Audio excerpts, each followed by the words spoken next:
Hey there, and welcome. So today, we're going to jump into this really fascinating idea from the ancient book of Hebrews. It's called the sacrifice of praise. So how can praise possibly be a sacrifice? I mean, think about it. The two words feel like they're from totally different worlds, right? Praise is all about feeling good. And sacrifice, well, that's about giving something up. It hurts a little. And you know what? That contradiction is exactly what makes this whole concept so powerful. It reframes praise not just as a feeling, but as a choice, a deliberate, sometimes really tough act of the will. All right, so to really get this, we've got to understand who this was originally written for. See, this wasn't some abstract, philosophical essay for a quiet library. No way. This was an urgent letter written to a community of early Christians who were, to put it mildly, going through a really, really tough time. And when I say a tough time, I mean it. Just look at the world they were living in.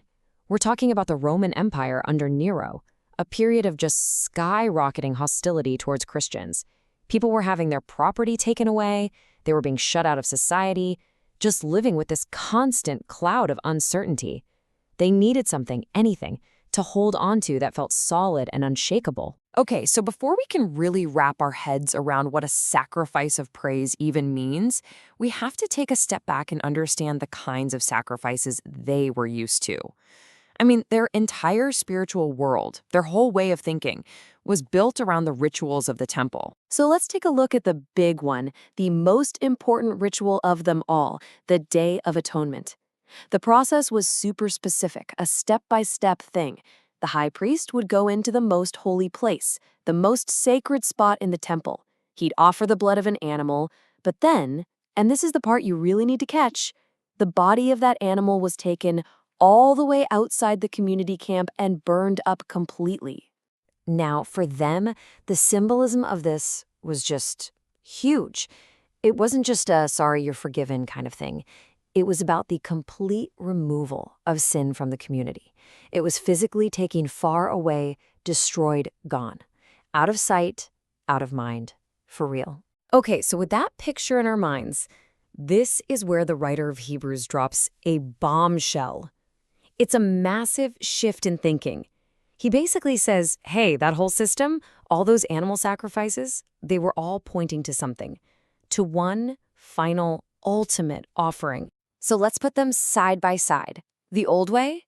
It was animal blood. It had to be done over and over, every single year.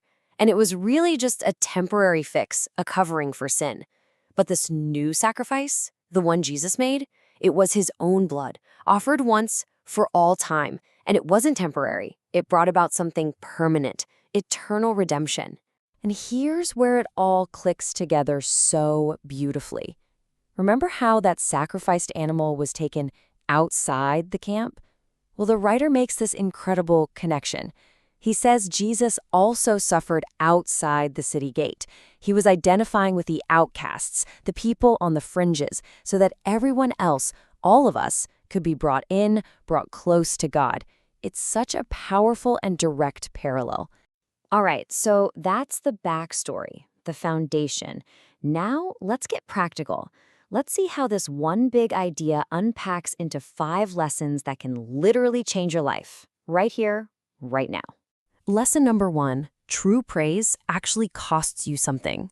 I mean, it's called a sacrifice for a reason, right? It means you have to give up something you value. And that could be anything. Your right to complain when things go wrong, your secret desire for a little self-pity, or even just your need for everyone to understand how unfair things are. It's choosing praise instead of those things. There's this quote that just nails it. Easy praise is just emotion. Costly praise builds character. And isn't that the truth? Come on, anybody can be happy-go-lucky when life is a breeze. That's just emotion. But choosing to find something to be grateful for when you're in the thick of it, that is what forges real, solid character. Okay, lesson 2. Your words shape your world. Think about that for a second. Your words aren't just reporters describing what's already there. They're more like architects. They actually help build the reality you live in. What you say over and over again eventually becomes the lens through which you see everything. The text has this amazing phrase for it. the fruit of lips. It's such a cool image. It means your words produce something real, something tangible, like fruit on a tree. When you consistently speak words that acknowledge God's goodness, even when it's tough, that speech starts to produce a change in your perspective, and eventually, a change in your entire experience. Lesson 3 is a big one. Your shared sacrifice multiplies strength. This isn't just a private little exercise for you. When you make the choice to praise God publicly, even while you're going through a private battle, you have no idea who is watching. You're giving strength to other people.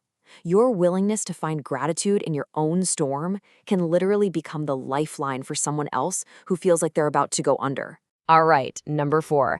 Now, this one can be a little tough to swallow for some of us. It's all about obedience to leaders, honoring the authority structures in your life. We're talking about your boss, a mentor, a pastor, a coach.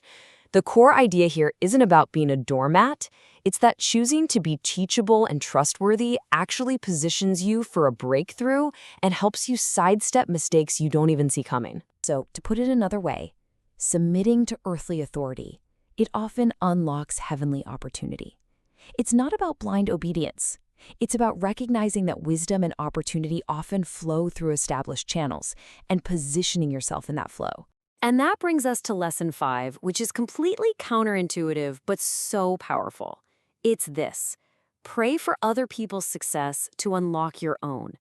Instead of getting jealous or competitive when you see someone else doing well, make a conscious choice to genuinely pray for them to succeed even more.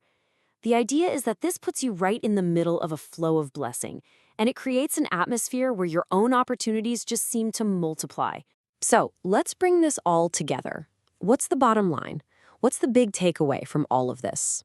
It's about building an unshakable kind of strength, a strength that isn't at the mercy of your ever-changing circumstances. It all boils down to what we could call the sacrifice principle. What costs you now builds you for the future. Every single time you choose gratitude over grumbling, or speak faith when you're feeling fear, or genuinely celebrate someone else's success, you're not just getting through the day.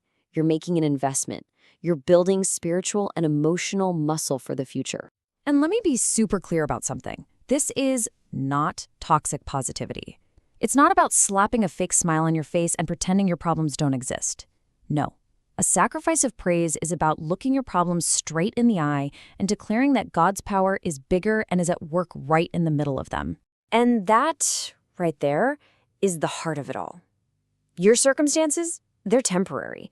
The good times, the bad times, they all pass. But your choice to make praise a discipline, something you do regardless of how you feel, that builds something permanent. That builds you. So I want to leave you with a question, a challenge, really.